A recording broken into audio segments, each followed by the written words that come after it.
Hey guys, welcome to Boostup. आज है हमारा Bihar state computer science basic computer का 8वां लेक्चर।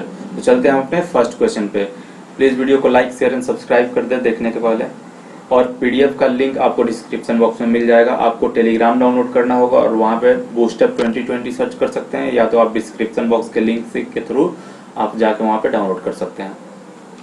फर्स्ट क्वेश्चन है हमारा, MS DOS operating system is है। एमएस डॉस किस तरह का ऑपरेटिंग सिस्टम है? तो एमएस डॉस जो होता है, ठीक है, वो होता है कमांड लाइन इंटरफेस, यानी कमांड ड्रिवन इंटरफेस होता है। सिंगल टास्किंग ऑपरेटिंग सिस्टम होता है, ठीक है। तो बहुत सारा एग्जाम में ये सब क्वेश्चन पूछा हुआ है कि जो डॉस होता है हमारा, एमएस डॉस जो होता है वो किस टाइप का ऑपरेटिंग सिस्टम है। तो वो देखिए, कमांड लाइन भी होता है, कमांड लाइन भी बोलते हैं, command line interface, command driven interface, ठीक है, या कैरेक्टर यूजर इंटरफेस भी इसको बोला जाता है। और ये सिंगल टास्किंग ऑपरेटिंग सिस्टम होता है, single user and single tasking operating system होता है जो हमारा होता है ये एमएस डॉस, ठीक है। तो इसका बी आंसर हो जाएगा। नेक्स्ट क्वेश्चन है हमारा, the most recent version of Mac operating system. सबसे रिसेंट वर्जन कौन है? मोस्ट रिसेंट वो यूनिक्स, ठीक है।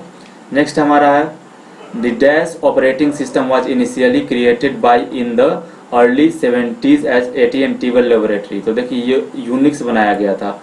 यूनिक्स पूरा डिजाइन किया गया है हमारे सी प्रोग्रामिंग में, डेनिस रिच के द्वारा, ठीक है, AT&T लेबोरेटरी में। चलते हैं नेक्स्ट क्वेश्चन पे। A disk content that is recorded at the time of manufacture and can't be changed और इरेस्ड बाय यूजर, उसको बोला जाता है रीड ओनली। क्योंकि ऐसा एक मेमोरी होता है जो रीड ओनली मेमोरी होता है। वो क्या होता है कि उसमें जो भी डेटा का इंसर्शन होता है या डेटा जब भी उसमें डाला जाता है, प्रोग्रामिंग उसको किया जाता है, तो eight the time of manufacturing उसमें डेटा एक बार इंसर्ट होता है। यानी राइट प्रोसेस जो होता है ओनली वंस टाइम होता है, एक बार होता है, ठीक है। और रीड जो होता है मल्टीपल टाइम्स, इसीलिए इसका नाम होता है रीड ओनली। नेक्स्ट क्वेश्चन हमारा, विच device can not be shared in network. कौन सा डिवाइस को नेटवर्क में नहीं शेयर किया जाता है? तो ये कीबोर्ड को नहीं शेयर किया जाता है, क्योंकि कीबोर्ड पर्सनल यूज के लिए होता है। पेरिफेरल्स में हम लोग क्या क्या सर्च कर सकते हैं? स्कैनर को सर्च कर सकते हैं, प्रिंटर को सर्च करते हैं, लेकिन कीबोर्ड को नहीं। कीबोर्ड हो या माउस हो, इस चीज को शेयर नहीं किया जा सकता है, ठीक है। नेक्स्ट है, a set of information that defines the status if resources allocated to a process is, उसको प्रोसेस डिस्क्रिप्शन बोला जाता है, ठीक है। जो इंफॉर्मेशन प्रोवाइड होता है स्टेटस ऑफ रिसोर्सेज को, ठीक है। नेक्स्ट क्वेश्चन हमारा है, a family of polynomial block code design to correct burst error in the is known as, उसको बोला जाता है फायर कोड्स बोला जाता है, ठीक है। जो पोलिनोमियल ब्लॉक कोड होता है जिसको डिजाइन किया गया रहता है एरर ब्रस्ट एरर को पता करने के लिए, तो उसको बोला जाता है फायर कोड, वही पोलिनोमियल ब्लॉक कोड को। नेक्स्ट है, what is the function of recycle bin. Recycle bin का फंक्शन क्या होता है? जो भी हम लोग डेटा डिलीट करते हैं, नॉर्मली हम लोग माउस से राइट क्लिक करके डिलीट ऑप्शन को सिलेक्ट करते हैं, तो ये डेटा हमारा डिलीट हो जाता है और ये डिलीटेड डेटा को स्टोर करता है, ठीक है। तो ये स्टोर डिलीटेड फाइल।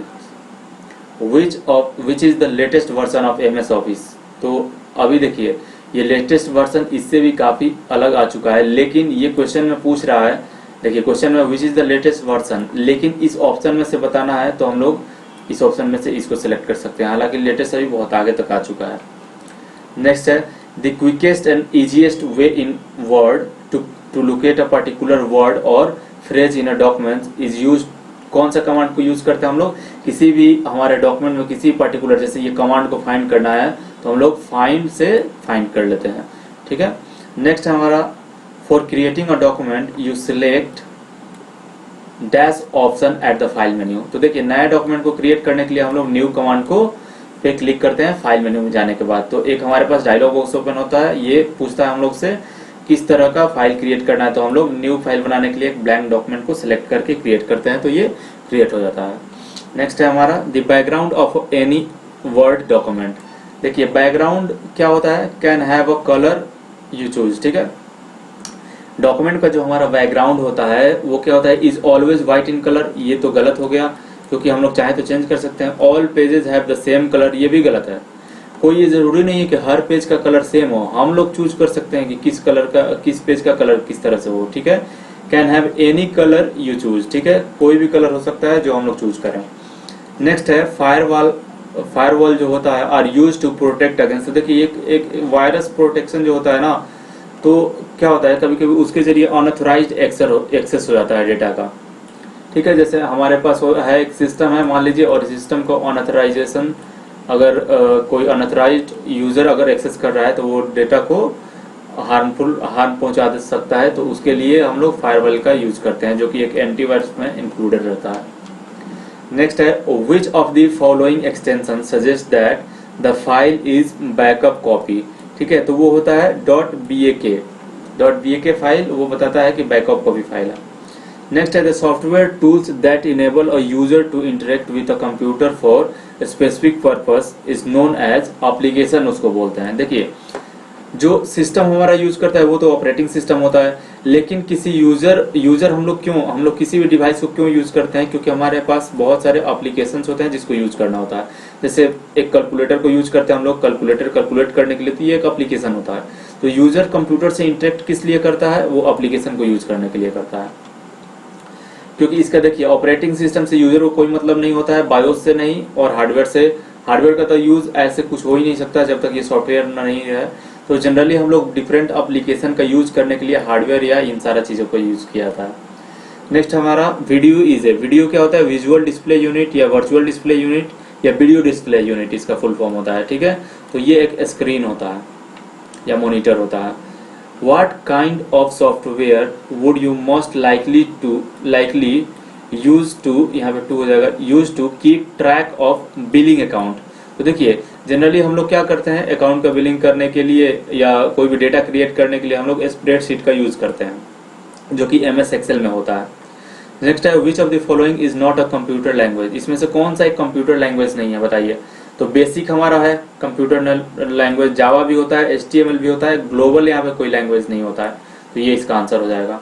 ठीक है, नेक्स्ट है a result of a computer virus can not lead to. देखिए, कंप्यूटर वायरस क्या कर सकता है, एक फाइल को डिलीट कर सकता है, ये सही है, प्रोग्राम को करप्ट भी कर सकता है, डिस्क को क्रैश भी कर सकता है, लेकिन ये मदरबोर्ड को कोई भी ये नहीं पहुंचा सकता है। ठीक है, मतलब ये हार्डवेयर पे ज़्यादा इफेक्ट नहीं करता है जो भी वायरस होता है। ठीक है, ये हमारे प्रोग्राम्स, फाइल्स, डेटा जो भी रखे रहते हैं उसमें प्रॉब्लम क्रिएट कर सकता है।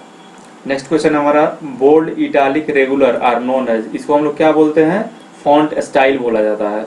बोल्ड, इटालिक, रेगुलर, जब भी हम लोग ओपन करते हैं हम अपना MS वर्ड या, ठीक है, तो आता है हमारे पास करके बोल्ड, इटालिक, तो वो देखेंगे हम लोग स्टाइल टाइप में रहता है, स्टाइल लिखा रहता है यहाँ पे, फॉन्ट स्टाइल। नेक्स्ट क्वेश्चन है हमारा which of the following will cut information. Information को जैसे इसको सिलेक्ट करके कट करना तो हम लोग क्या यूज करते हैं, Ctrl+X का, से कट हो जाता है, और जहाँ पे पेस्ट करना होता है Ctrl+V करते हैं तो पेस्ट हो जाता है। कॉपी करने के लिए Ctrl+C करते हैं, लेकिन कट करेंगे तो यहाँ से अगर डेटा यहाँ पे लाना है तो ये डेटा यहाँ से हट के यहाँ पे पेस्ट हो जाएगा। ठीक है, लेकिन कॉपी करेंगे तो दोनों जगह पे डेटा रहता है हमारा। नेक्स्ट क्वेश्चन है हमारा computer connected to a LAN can. देखिए, कंप्यूटर अगर लैन से कनेक्ट हो गया तो हम लोग क्या कर सकते हैं, रन फास्टर, इससे कोई लेना देना नहीं, गो ऑनलाइन नहीं है। Share information and share peripherals equipment, मतलब एक दूसरे के साथ कम्युनिकेट कर सकते हैं। ठीक है, मेमोरी को शेयर कर सकते हैं। ठीक है, सिमिलर मेमोरी को शेयर किया जा सकता है अगर नेटवर्क में कनेक्ट हो गया तो, और डिफरेंट पेरिफेरल्स जैसे हार्डवेयर हो गया हमारा, प्रिंटर, ठीक है, स्कैनर हो गया, इन सब का यूज किया जा सकता है। ठीक है, शेयर किया जा सकता है। नेक्स्ट क्वेश्चन है विच फाइल स्टार्ट्स MS वर्ड, इसमें से कौन सा फाइल जो है MS वर्ड को स्टार्ट करता है, तो वो होता है, उसका एक्सटेंशन होता है winword.exe। ठीक है, और जितने भी एक्सटेंशन से जरूर एग्जाम में क्वेश्चन आता है किसी फाइल का एक्सटेंशन। ठीक है, देखिए, superscript, subscript, outline, emboss, engrave are known as, ये क्या होता है, फॉन्ट का इफेक्ट होता है। जैसे सब स्क्रिप्ट, ये एक अलग अलग तरह का, हम लोग लेटर जो लिखते हैं ना, जैसे सुपर स्क्रिप्ट लिखते हैं तो जैसे हम लोग लिखते हैं क्या, यहाँ पे x² लिखना है, तो x जो स्क्वायर हम लिखते हैं छोटा लिखते हैं, और ये जनरली बेस लाइन से ऊपर रहता है तो इसको सुपर स्क्रिप्ट बोला जाता है। वैसे ही अगर हम लोग को लिखा रहता है H2O, ठीक है, तो H2O बेस लाइन से नीचे हो जाता है तो इसको सब स्क्रिप्ट बोलते हैं। इसी तरह से बहुत सारा चीज रहता है, आउटलाइन, इम्बोस, इसी तरह का रहता है, तो वो रहता है हमारा फॉन्ट इफेक्ट में। ठीक है, नेक्स्ट एंड लास्ट क्वेश्चन है हमारा shimmer, sparkle, text, blinking background are known as, ये किसको हम लोग बोलते हैं, टेक्स्ट इफेक्ट होता है हमारा। ठीक है, font style, word style, font format नहीं होता, ये टेक्स्ट इफेक्ट में हमारा आ जाता है सारा चीज। शिमर हो गया, ठीक है, स्पार्कल, टेक्स्ट, ब्लिंकिंग बैकग्राउंड, ये सारा चीज टेक्स्ट इफेक्ट के अंदर आता है। ठीक है गाइस, तो ये था आज का हमारा session. Thank you for watching. Please video अच्छा लगा हो तो please like share and subscribe कर दे चैनल को, और पीडीएफ आप लोग डाउनलोड कर सकते हैं, link in the description box. Thank you.